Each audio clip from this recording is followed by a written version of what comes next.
স্বাধীনতার ৫০ বছরে দেশের শিক্ষা ব্যবস্থায় অসংখ্যবার পরিবর্তন এসেছে। প্রত্যেক পরিবর্তনেই কিছু না কিছু বিষয় নতুন করে যোগ হয়েছে। তবে সর্বশেষ পরিবর্তিত দেশের প্রাথমিক, মাধ্যমিক ও উচ্চ মাধ্যমিক স্তরের শিক্ষা ব্যবস্থা একেবারেই বদলে ফেলা হয়, যা নিয়ে অসন্তুষ্ট ছিল শিক্ষার্থী এবং অভিভাবকরা। তবে আওয়ামী লীগ সরকারের পতনের পর এবার ফের বড় পরিবর্তন আসছে দেশের শিক্ষা ব্যবস্থায়।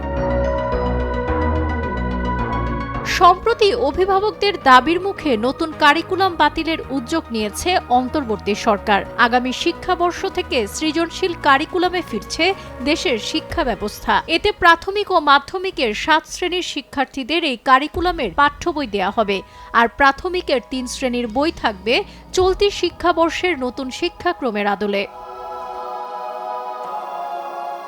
চলতি বছর নতুন কারিকুলামে বাৎসরিক সামষ্টিক মূল্যায়নের পরিবর্তে বার্ষিক পরীক্ষা নেওয়ার সিদ্ধান্ত নেওয়া হয়েছে।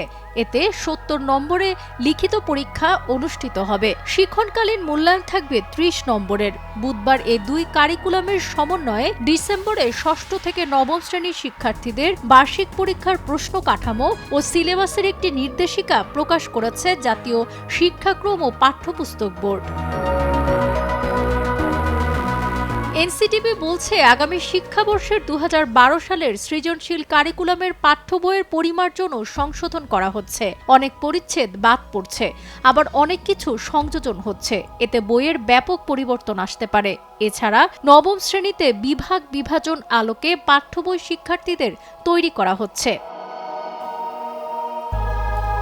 নতুন শিক্ষাক্রম অনুযায়ী বর্তমানে যারা নবম শ্রেণীতে পড়ছে তারা আগামী জানুয়ারিতে দশম শ্রেণীতে বিজ্ঞান, মানবিক ও ব্যবসায় শিক্ষা শাখা নির্ধারণ করবে। তাদের জন্য ২০১২ সালের শিক্ষাক্রমের আলোকে পরিমার্জন করে পাঠ্য বই দেওয়া হবে। তারা যেহেতু নবম শ্রেণীর প্রায় শেষ পর্যায়ে এবং দশম শ্রেণীতে গিয়ে নতুন বই পাচ্ছে, তাই এই শিক্ষার্থীরা সংক্ষিপ্ত পাঠ্যসূচি পড়বে। এজন্য পাঠ্য বইগুলোর একটি সংক্ষিপ্ত পাঠ্যসূচি তৈরি করা হচ্ছে, যাতে ওই শিক্ষার্থীরা এক শিক্ষাবর্ষের মধ্যেই তা শেষ করতে পারে। নির্দেশিকায় এনসিটিবি জানায়, ষষ্ঠ থেকে নবম শ্রেণীর শিক্ষার্থীদের মূল্যায়ন কার্যক্রমে শিক্ষণকালীন মূল্যায়ন এবং বার্ষিক পরীক্ষা জাতীয় শিক্ষাক্রম ২০২১ সালের আলোকে প্রণীত পাঠ্যপুস্তকের বিষয়বস্তুর ভিত্তিতে সম্পন্ন হবে। শিক্ষা প্রতিষ্ঠানগুলো নিজস্ব তত্ত্বাবধানে শিক্ষকদের দ্বারা শিক্ষণকালীন মূল্যায়ন কার্যক্রম পরিচালনা এবং প্রদত্ত প্রশ্নপত্রের নমুনা অনুসরণ করে বার্ষিক পরীক্ষার প্রশ্নপত্র প্রণয়ন করবেন। তবে কোনো ক্রমেই নমুনা প্রশ্নপত্র হুবহু ব্যবহার করা যাবে না।